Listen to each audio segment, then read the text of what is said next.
என் ஸ்டைலில் மீன் குழம்பு எப்படி செய்யறதுன்னு பார்க்கலாம் வாங்க. ஒரு கடாயில் எண்ணெய் ஊற்றி எண்ணெய் சூடானதுக்கப்புறம் 12 போல் வெந்தயம் போட்டுக்கோங்க. வெந்தயம் பொரிஞ்சதுக்கப்புறமா ஒரு கப் அளவு சின்ன வெங்காயமும் ஒரு கொத்து கருவேப்பிலையும் போட்டு நல்லா வதக்குங்க. கொஞ்சமாக உப்பு ஆட் பண்ணிக்கோங்க. கண்ணாடி பதம் வந்தோன்னே தக்காளியை ஆட் பண்ணி நல்லா வதக்குங்க. கூடவே சோம்பு 1/4 டீஸ்பூன் போட்டு வதக்கிட்டு காரத்துக்கு 2 டேபிள் ஸ்பூன் மிளகாய்த்தூள் நான் போட்டிருக்கேன்.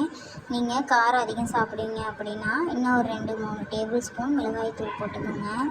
ஆற வச்சுட்டு மிக்சியில் சேர்த்தி 1/4 கப் துருவன தேங்காய் சேர்த்தி நல்லா மைய அரைச்சிட்டேன். அவ்வளோதான். இப்போ குழம்பு குண்டாய் எடுத்து வச்சு 10 டேபிள் ஸ்பூன் எண்ணெய் ஊற்றி கடுகு 1 டேபிள் ஸ்பூன் போட்டு வெடித்ததுக்கப்புறம் கருவேப்பிலை, சின்ன வெங்காயம், 10 பல் பூண்டு, பச்சை மிளகாய், பெருங்காயத்தூள், மஞ்சத்தூள் எல்லாம் போட்டு நல்லா வதங்கினதுக்கப்புறம் அரைச்சி வச்சுருக்க சாந்தை அதோடு சேர்த்தி நல்லா கிளறி விடுங்க. கொதி வந்ததுக்கப்புறம் நம்ம கரைச்சி வச்சுருக்க புளி தண்ணியை ஊற்றுங்க. ஊற்றிட்டு ஒரு கொதி வந்ததுக்கப்புறம் உப்பு காரம் கரெக்டாக இருக்கான்னு செக் பண்ணிக்கோங்க. எனக்கு பத்தலை, அதனால் நான் கொஞ்சம் சேர்த்திருப்பேன். அந்த வீடியோ இல்லை இதில். சேர்த்திட்டு நல்லா கொதி வந்ததுக்கப்புறம் நம்ம கழுவி வச்சுருக்க எல்லா மீனையும் ஒவ்வொன்றா பொறுமையாக சேர்த்திருங்க. சேர்த்திட்டு ஸ்டவ்வை ஆஃப் பண்ணிடுங்க. ஆஃப் பண்ணிட்டு மூடி வச்சுருங்க. அவ்வளோதான், என் ஸ்டைல் மீன் குழம்பு தயார். நீங்களும் உங்கள் வீட்டில் செஞ்சு பாருங்கள். தேங்க்யூ.